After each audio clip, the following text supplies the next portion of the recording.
Sanibonani. Ninjani niyaphila bafowethu?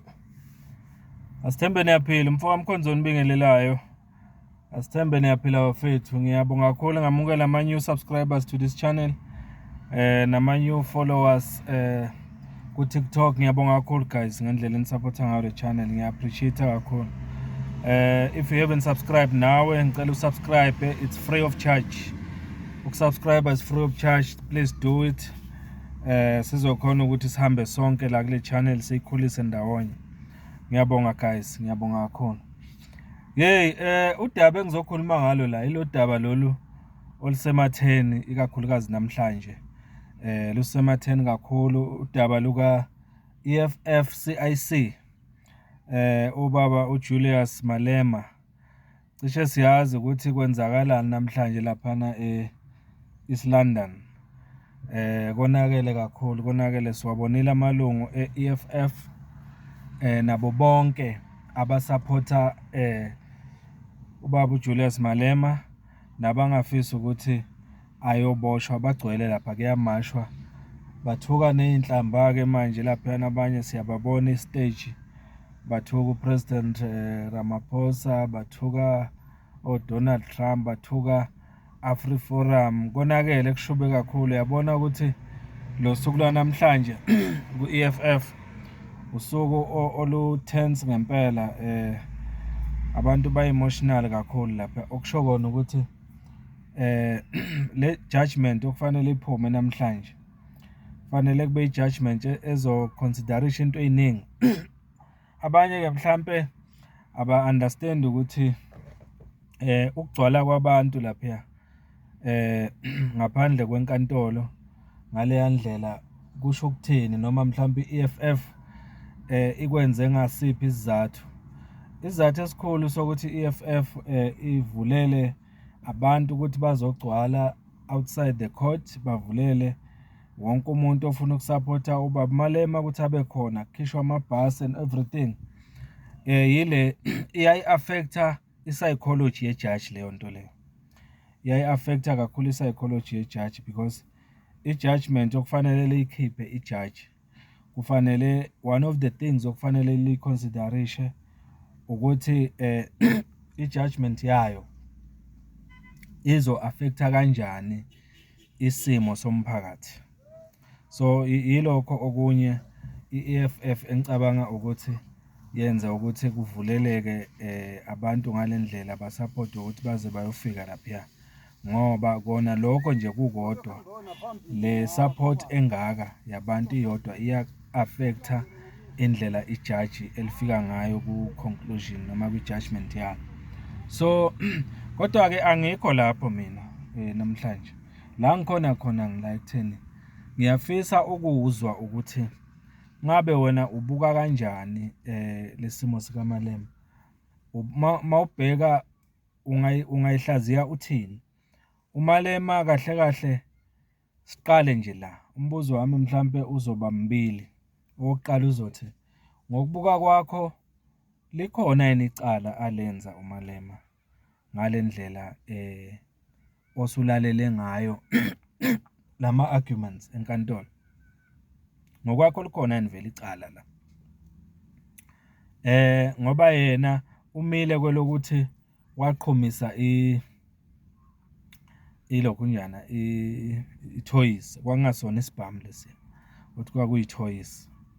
So umbuzo wami uthi-ke okay, ake sithi-ke yili toys likhona yini icala still kufanele yini ukuthi vele uMalema atholwa necala. Siqale nje lapho ngoba already i-court yamthola guilty. Guilty already.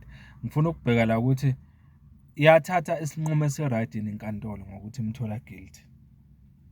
Number 2, ngifuna sibheke ukuthi uma ngabe-ke etholakele guilty ngoba vele inkantolo imthola guilty, kufanele asentenswe kanjani ngombono wakho? Kufanele ukuthi agwetshwe kanjani? Ingabe kufanele ukuthi enze community service? Ingabe kufanele akhiphe i-fine? Ingabe kufanele avalelwe isikhathi esithile ngaphakathi ejele? Umbono wakho uthini? mangabe ijaji liyaskipha isigwebo namhlanje ngoba vele sona sizogcina siphumile namhlanje sizophuma na kanjani into ekhona nje la ekuphikiswana ngayo ukuthi sizophuma sime ngayiphi indlela sona sizophuma isigwebo kodwa asazi ukuthi ijaji lizoskipha kanjani ngoba kusenziwa lento laphana ekuthiwa ngama-arguments noma basaphikisana abameli nama-prosecutor laphana ukuthi i-sentencing le noma ukugwetshwa kwakhe ijaji bayazama ukuliconvince ukuthi no kufanele kube kanje nabanye bathi hayi kufanele kuba kanje kusaqhubeka leyo nto so kodwa sona ekugcineni sogcina siphumile wena ngendlela obuka ngayo iyiphi judgment emfanele uMalema kule simo lesi mina ngizoyisho ngokwami ngisho ngithi uMalema ulenzile icala la mina ngokwami ngoba vele ngihlezi ngikusho ukuthi angivumelani nokuthi abantu baqhumise noma kanjani ibhamu especially esidlangalaleni especially kwi-country efana ne-South Africa okuwukuthi igcwele udlame kangaka abantu babulalana ngalendlela mina ngokwami kuyiphutha elikhulu lela lenza engicabanga ukuthi kumele ukuthi aphanishwe ngokwami kodwa in terms of i-judgment ke kufanele agwetshwe kanjani mina nginombono ukuthi akagwetshwe ngefine ayimfine inkantolo ebese imnika isigwebo esithi atokele ngaphandle enze i-community service futhi uyayibona sho ukuthi mhlambe engamgweba nje ngokuthi mhlambe imcharge imali ethile okufanele ayikhiphe leyo mali bese iphinde yenzana inkantolo bese ithi iyamnika isigwebo esingaka uzotokela ngaphandle enze community service ngoba vele uMalema kahle kahle une political party enkulu eSouth Africa unabantu abaningi abamlandelayo unayo i-contribution kwi-politics yase-South Africa. For example, as we speak now, he is part of the JSC, i-Judicial Service Commission. Njengamanje uyi-part of i-ad hoc committee ephenya ama-allegations kababa enziwa ubaba uMkhwanazi and ucontribute a lot laphana for i-country. So ukuthathwa kwakhe njengamanje ayoboshwa siyobe sincishwe i-contribution yakhe enkulu kwi-ad hoc committee eParliament ngokwalo nje siphinde siluze i-contribution yakhe kwipolitiki yase-South Africa because uyacontribute kakhulu kwipolitiki yase-South Africa especially kwi-revolution. Siyakholelwa ukuthi nakuba kukuningi esiphambana ngako noMalema noma singavumelani ngako naye kodwa iqiniso lokuthi uMalema unayo i-contribution ekulweleni umuntu omnyama eSouth Africa.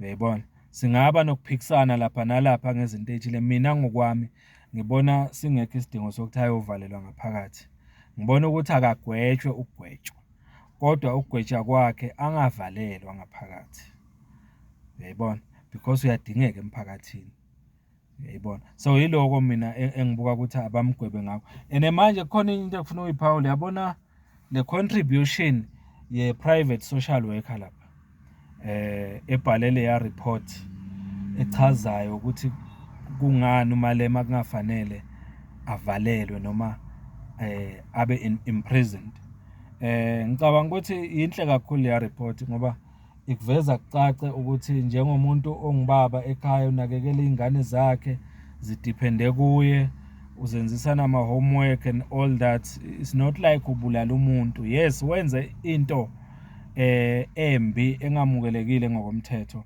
eyisithombe esibi kodwa iqiniso lokuthi azange aze commit murder or attempt suicide so to say kodwa yes usiqhumisile yena isibhamu kubi lokho kuyisithombe esibi but so le report ye social worker mina ngiyincoma kakhulu futhi ngiyafisa ukuthi uma uJuju engagcina engavalelwanga ngaphakathi fanele azi futhi akwazi ukuthi leya report yale social worker.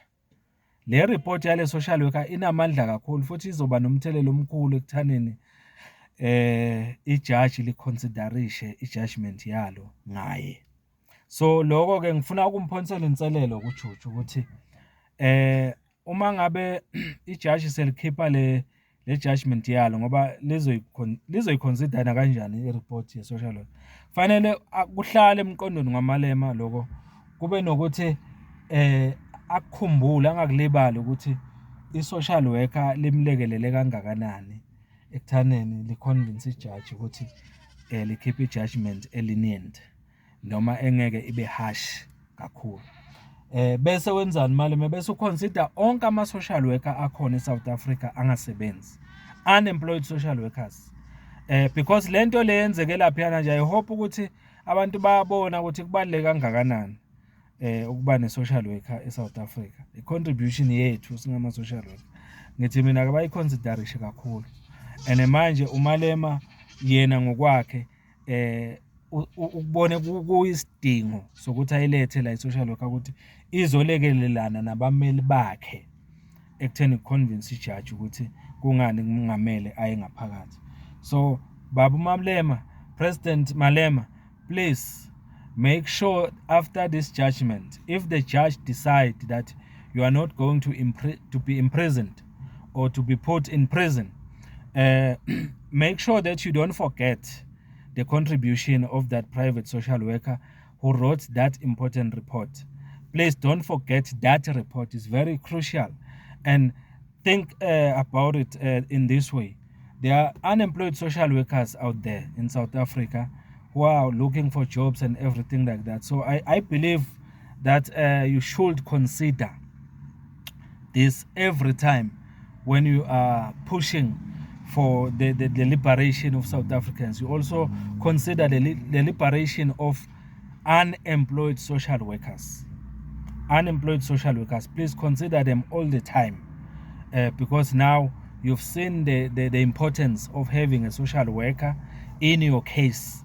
The contribution of the social worker in helping you convince the judge not to put you in prison. That's very crucial. So ngithi nje angikudlulise lokho ukuthi ungakulibali nanini Baba Malema. Yilokho engingakusho. Ake uphawule ke wena ngokwakho lapho ekhaya ubuka le video noma lapho ukhona njengamanje ukuthi uthini. uMalema ufuna agwetshwe kanjani wena? Umbono wakho uthi akagwetshwe kanjani uMalema?